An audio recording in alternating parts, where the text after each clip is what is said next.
आज दुनिया का सबसे प्रसिद्ध शांति दूत कौन है? महात्मा गांधी? बुद्ध? नहीं, उस इंसान का नाम है सम्राट अशोक, जिसके साम्राज्य में सूरज कभी नहीं डूबता था, जिसने अपने हाथों से 1 लाख से ज्यादा लोगों को मरते देखा और फिर उसी इंसान ने तलवार हमेशा के लिए छोड़ दी और पूरी दुनिया में शांति का संदेश फैलाया। लेकिन क्या आप जानते हैं कि अशोक को इतिहास में चंडाशोक भी कहा गया? क्या वाकई अशोक ने अपने 99 भाइयों को मारा था? क्या कलिंग युद्ध में 1 लाख नहीं बल्कि 3 से 4 लाख लोग मारे गए थे? आज हम इन सवालों का जवाब देंगे बिना कुछ छुपाए। नमस्कार, मैं हूं महावीर कुशवाहा। साल था 304 ईसा पूर्व। पाटलिपुत्र में मौर्य वंश के सबसे शक्तिशाली सम्राट बिंदुसार के घर एक बच्चे का जन्म हुआ। नाम रखा गया था अशोक। अशोक की मां का नाम सुभद्रांगी या धर्मा था। कुछ स्रोतों में जनपद कल्याणी भी नाम आते हैं। अशोक बहुत सुंदर नहीं थे, काले रंग, खुरदरी त्वचा, लेकिन उसकी ताकत और बुद्धि गजब की थी। 18 साल की उम्र में ही अशोक ने तक्षशिला विद्रोह को कुचल दिया था। बिंदुसार को लगा ये मेरा उत्तराधिकारी नहीं बल्कि सबसे खतरनाक बेटा है। बिंदुसार की मृत्यु 272 ईसा पूर्व में हुई। अशोक उस समय उज्जैन का गवर्नर था। कई बौद्ध ग्रंथ अशोकावदान और दिव्यावदान कहते हैं कि अशोक ने अपने 99 भाइयों को मार डाला और सिंहासन हथिया लिया। क्या ये सच है?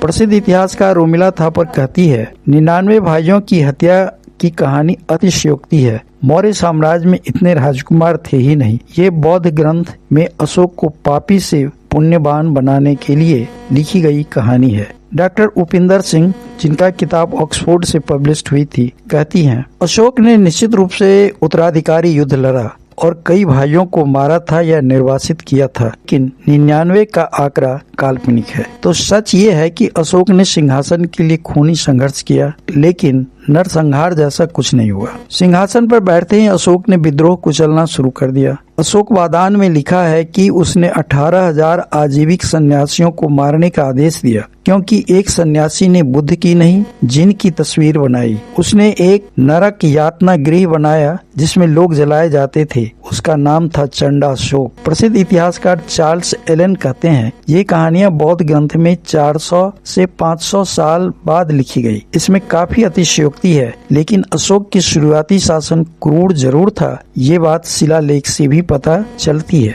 अशोक की जीवन का टर्निंग पॉइंट 268 ईस्वी पूर्व अशोक का 8वां राज्याभिषेक वर्ष। कलिंग उस समय का उड़ीसा स्वतंत्र था। अशोक ने उस पर हमला किया। अशोक के 13वें शिलालेख में खुद अशोक लिखते हैं कलिंग युद्ध में 1 लाख लोग मारे गए, 1.5 लाख लोग बंदी बनाए गए और लाखों घायल हुए और बाद में मर गए। जब मैंने यह भयानक दृश्य देखा, मेरे मन में गहरा पश्चाताप हुआ। इतिहासकार नयनजोत लाहिरी कहती है ये इतिहास का पहला लिखित दस्तावेज है जिसमें कोई सम्राट युद्ध के बाद पश्चाताप करता है। अशोक का धम्म।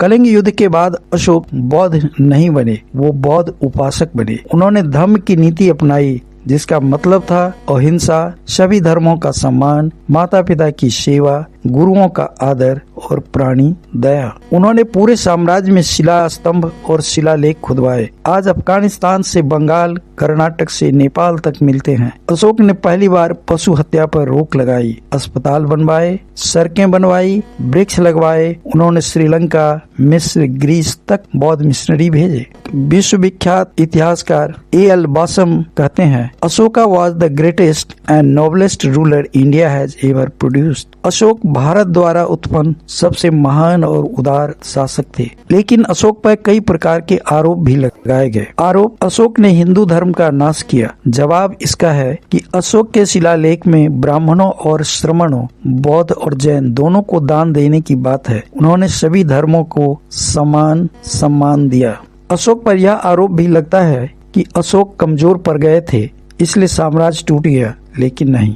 अशोक की मृत्यु 232 ईस्वी पूर्व में हुई थी। उनके बाद 50 साल तक मौर्य साम्राज्य चलता रहा। कमजोरी उसके बाद के सम्राटों में थी। अशोक पर आरोप है कि अशोक बौद्ध थे, इसलिए भारत में बौद्ध धर्म थोपा। जवाब, अशोक ने कभी बौद्ध धर्म नहीं थोपा।